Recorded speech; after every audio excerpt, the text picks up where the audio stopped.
On continue encore avec le module sur le droit de la fonction publique du mardi 9 novembre 2021. Mais cette fois-ci pour aborder d'autres aspects, n'est-ce pas, du droit de la fonction publique. Je vous ai dit dans la première partie du cours que, en fait, on a choisi en Haïti, comme en France, le modèle de la carrière par opposition au modèle de l'emploi. Cependant, il y a un ensemble de postes dans l'administration publique qui ne donnent pas ouverture à la carrière administrative. Et ces postes sont limitativement fixés à l'article 11 du décret du 17 mai 2005 portant révision du statut général de la fonction publique. Voilà. Et quels sont ces postes-là? À bien regarder l'article 11, on voit le poste de ministre, le poste de secrétaire d'État, officier du ministère public, n'est-ce pas? Les officiers du ministère public. Dans votre cours de procédure, vous savez ce qu'est un officier du ministère public.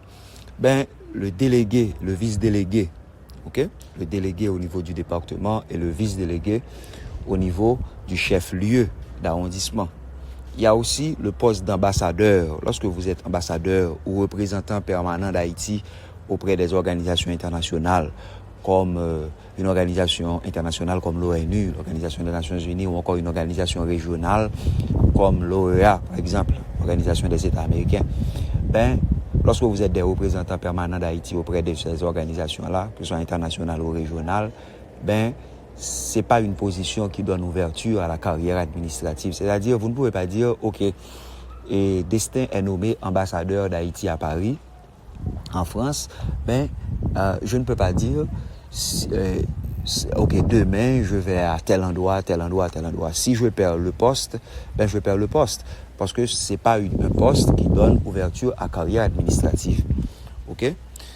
C'est pas un poste qui donne ouverture à carrière administrative. Il y a aussi, comme autre poste qui est visé, membre de cabinet du président de la République, du Premier ministre, des ministres et des secrétaires d'État. Donc, si vous êtes membre de cabinet de ces personnes-là, de ces personnalités-là, ça ne donne pas ouverture à la carrière administrative. C'est-à-dire, vous n'êtes pas venu dans ces postes pour faire carrière. OK? Pour faire carrière. Il y a aussi membre de conseil d'administration. Comme vous le savez, à la tête de chaque organisme autonome, il existe un organe stratégique qu'on appelle conseil d'administration. Mais les membres des conseils d'administration ne font pas carrière, n'est-ce pas, dans l'administration. Il y a aussi secrétaire général du conseil des ministres. Lorsque vous êtes secrétaire général du conseil des ministres, c'est pas un poste qui donne ouverture, n'est-ce pas, à la carrière administrative non plus.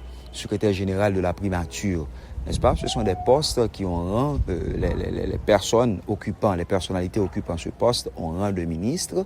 Ça ne donne pas ouverture, n'est-ce pas, à la carrière administrative. Membre du personnel des entreprises publiques, comme par exemple l'EDH. OK? L'EDH est une entreprise publique. Donc, ça ne donne pas ouverture à la carrière administrative. Et on dit toutes autres fonctions à mandat dont la durée est prévue par la Constitution et par la loi. Par exemple, la fonction de sénateur, de député, de maire. Donc, ça ne donne pas ouverture à la carrière administrative. Et pourtant, on appelle ces personnalités généralement dans la pratique administrative en Haïti, on les appelle hauts fonctionnaires. N'est-ce pas? C'est-à-dire que ce sont des fonctionnaires un peu particuliers. Ce sont aussi des fonctionnaires, par exemple, un ministre est un haut fonctionnaire. On les appelle aussi grands commis de l'État. Les grands commis de l'État. N'est-ce pas? C'est-à-dire que ce sont des fonctionnaires très importants, mais pourtant, leur position ne donne pas lieu à la carrière administrative. Et ça, c'est très, très important. Pour n'aller pas croire que tous les fonctionnaires donnent lieu de préférence, tous les fonctionnaires font carrière administrative dans l'administration.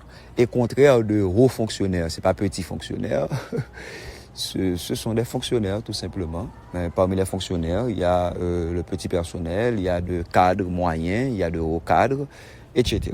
Okay? Donc il y a toute une terminologie que je vous invite à lire dans les documents savants que je vais partager avec vous, en plus de cette version audio du cours pour faciliter votre compréhension. Maintenant, pour poursuivre aussi le cours sur la fonction publique, je dois vous dire que la fonction publique est structurée d'une certaine façon. D'où le titre 2, n'est-ce pas, du décret du 17 mai 2005 portant révision du statut général de la fonction publique, qui parle de l'organisation de la fonction publique. C'est-à-dire comment la fonction publique est organisée. Ben, il y a, n'est-ce pas, un cadre institutionnel, n'est-ce pas, dans la fonction publique. Et c'est très important de connaître ce cadre institutionnel. Comment il est composé? Il est composé des organes de consultation, dits de consultation. Bon, je dois vous dire que dans la pratique administrative en Haïti, moi, pour avoir fait plusieurs services publics, donc je dois vous dire que ces organes de consultation existent surtout de nom, en théorie, ok? Mais on ne les rencontre pas tous les jours dans l'administration. Mais il y a aussi, et ces organes sont adoptés par arrêté du Premier ministre. Mais il y a aussi et surtout des organes de gestion. Donc, dans la réalité administrative, dans la pratique administrative, on va effectivement rencontrer ces organes de gestion. Et quels sont ces organes de gestion? Par exemple, aux examens, je peux vous demander quels sont les organes de gestion de la fonction publique. Il faut énumérer pour moi tout ce que vous voyez à l'article 22, n'est-ce pas, du dit décret, c'est-à-dire le CESAF, encore appelé Conseil supérieur de l'administration et de la fonction publique. Donc CESAF, c'est un sigle. Il y a l'OMRH, ça veut dire l'Office de Management et des Ressources Humaines. Il y a aussi les ministères et les institutions publiques, n'est-ce pas? Donc ce sont autant d'organes de gestion de la fonction publique, ok? De la fonction publique. Le CESAF est dirigé par le Premier ministre. C'est le Premier ministre qui est le président du CESAF, n'est-ce pas? C'est l'organe de conception stratégique, n'est-ce pas, qui organise la fonction publique. Ça, c'est très, très important. OK? Et il y a un arrêté qui fixe les règlements du CESAF de fonctionnement, les règles de fonctionnement et d'organisation du CESAF. C'est un arrêté de 2013 qui a été modifié en 2017. Donc, je vous invite à aller sur mon blog, le blog du droit administratif haïtien, pour trouver ce fameux arrêté sur le CESAF, le Conseil supérieur de l'administration et de la fonction publique. L'OMRH aussi a un texte, un décret qui parle de l'OMRH, qui fixe le mode d'organisation et de fonctionnement de l'OMRH. Mais c'est l'OMRH qui assure, par exemple, l'organisation des concours au sein de la fonction publique. Je vous ai dit que tout à l'heure, dans la première partie du cours, que la voie royale d'accès à la fonction publique, c'est le concours. Ben, ces concours sont organisés sous la supervision et parfois directement par l'OMRH. OK? Par l'OMRH. Donc, l'OMRH est un organe incontournable de la fonction publique. Par exemple, là, si on fait un contrat pour vous, pour les contractuels, par exemple, et même les propositions de nomination qu'on appelle les avis de nomination, n'est-ce pas? Dans la pratique administrative, on parle de avis de nomination. Les avis de nomination sont examinés et les projets de contrat de service sont aussi examinés par l'OMRH. OK? Par l'OMRH, avant d'être acheminés à la Cour supérieure des comptes et du contentieux administratif pour validation. OK? Pour validation. Avant même que le Premier ministre signe une lettre de nomination, ben, il y a un examen qui est fait par l'OMRH, sachant que l'OMRH est une institution rattachée à la primature, ok, à la primature qui est le bureau, n'est-ce pas, du Premier ministre. Donc je vous invite à regarder tout ça. Le décret parle en vrac de l'OMRH, mais il y a un texte même sur l'OMRH, ok. Donc lisez tout ça de sorte à approfondir le cours du professeur. Et en termes de comparaison, n'est-ce pas, question d'activer le phénomène du mimétisme juridique institutionnel, aller en France, regarder quels sont les organes de gestion de la fonction publique française, que ce soit la fonction publique territoriale, la fonction publique hospitalière ou encore la fonction publique de l'État. Okay? Et pour comparer avec Haïti, pour voir comment on pourrait s'inspirer de ce modèle pour améliorer notre propre modèle. Il ne s'agit pas ici d'une imitation servile, mais d'une imitation intelligente, de sorte à améliorer notre modèle et à faire en sorte que notre fonction publique soit beaucoup plus efficace. Donc ça peut arriver aussi que je vous pose des questions sur le modèle français ou bien je vous pose des questions d'intelligence, n'est-ce pas, dans le cadre de l'examen. OK? Dans le cadre de l'examen. Voilà ce qui est fondamental, n'est-ce pas, à ajouter en termes de supplément par rapport à la première partie du cours que j'ai déjà réalisé. Sachez aussi qu'il y a différentes positions, n'est-ce pas, du fonctionnaire.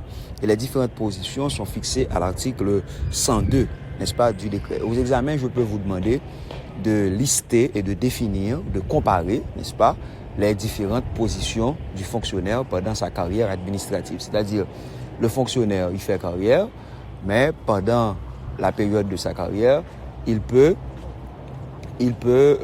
avoir plusieurs positions. Et quelles sont ces différentes positions-là?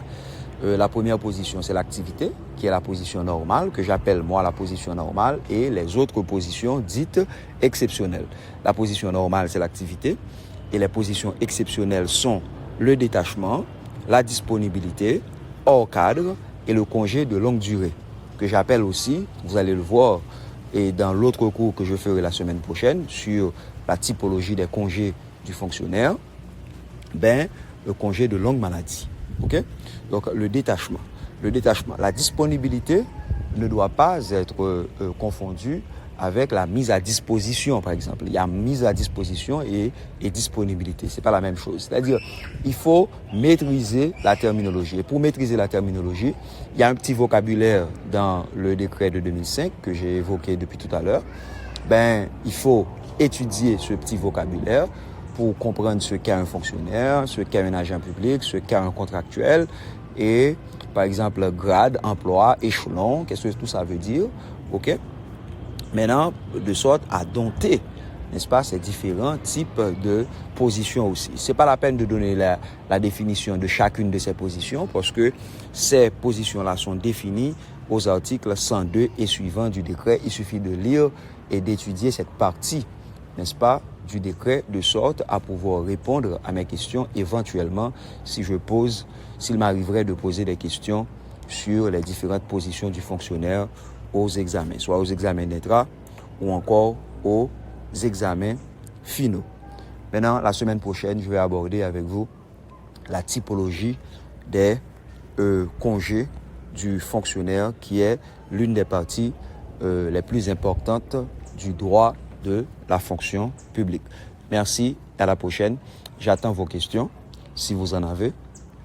Et sachez qu'il faut lire beaucoup pour approfondir le cours du professeur. Merci, je vous aime tous.